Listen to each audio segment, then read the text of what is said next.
Hi, and welcome back. Today is November 22nd. Now, for many people, that date is a memory. For many people, it's just a date in history. For me, it's one of my earliest memories in my life. Let me explain. November 22nd, 1963, President John F. Kennedy was assassinated, and thus ended, for many people, a dream of a more progressive, more inclusive, more loving government. Our youngest president ever elected cut down in Dallas. And I'm going to leave all the other stuff aside because that's not what I want to comment on. I'm old enough barely to remember it. Here is my entire memory of that day. My mother was 8 months pregnant. I was very young. We were watching TV, and my mom started to cry. I looked at the TV screen, and I saw Jackie. Jackie Kennedy was walking off the plane. She had a pink dress on, I believe, the color photographs show. But we had a black and white TV, just a cheap little black and white TV that sat in my mom's piano room at the first house my mom and dad had ever bought for $9,000 and goes for about 10 times that, if not more, today. Actually, a lot more today.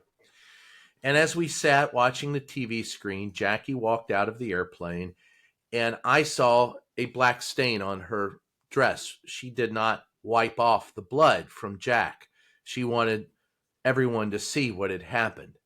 And my mom was in tears. And in my very young mind, this is the strongest memory of my very earliest childhood.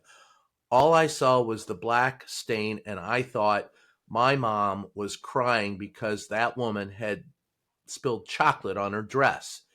The message I took away that day was never spill chocolate. I'll make my mom cry. It was years before I figured out what that memory was about. I was at least 7 or 8 before I figured it out, probably during Bobby's assassination. But I remember that day. My next biggest memory was a few months later when my mother had given birth, and my baby brother was sitting in a bassinet and had soiled his bassinet quite well. And my mom was screaming, "Hey, Jimmy," to my dad, "come help me out. The baby has soiled the bassinet." And he says, "What do you want me to do, woman? I'm in the bathroom." I don't even know where to go with that. But the tears that she held that day scared me because I had never seen my mom cry before. I actually got to meet John F. Kennedy, and of course, I don't remember it. My dad had gone to Stanford Field in Louisville. Now it's Muhammad Ali Airport, I believe. But Dad had gone to Stanford Field in Louisville, and the president had come to visit Louisville. And my dad had me in my bassinet at the time and placed me on the ground as the president went through the rope line of all the visitors. And when the president saw my dad put the baby down, of course, being a politician, and I was about John's age. We were both about the same age. He picked up the bassinet and held the baby. And I proceeded to wet my diaper all over the President of the United States. And as my father said later, you've been pissing on presidents ever since. That's true.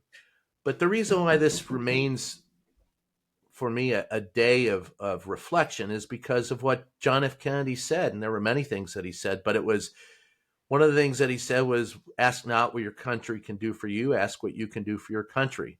Today we ask, how do we tear apart our country? The progressiveness that I embraced as a child was that of busting up monopolies, unions, helping people out, the common people. And it really struck me today to read a resignation letter by a member of MAGA, Marjorie Taylor Greene, who echoed some of the very same sentiments that progressives now echo today about oligarchs owning too much, about how people know that their groceries are going up and that the people at the top don't care about us. The last time, my dad said the last time he ever felt that a president of the United States actually cared about us was John F. Kennedy. And on this day, celebrate a time when we actually thought that our government and our country was trying to work together. Mind you, It was during the civil rights era. Mind you, there were people that were still treated unjustly, but the ideals of the United States were still alive. And I wish that were the case today. And believe it or not, it was Marjorie Taylor Greene's resignation letter that made me have some hope that perhaps it is.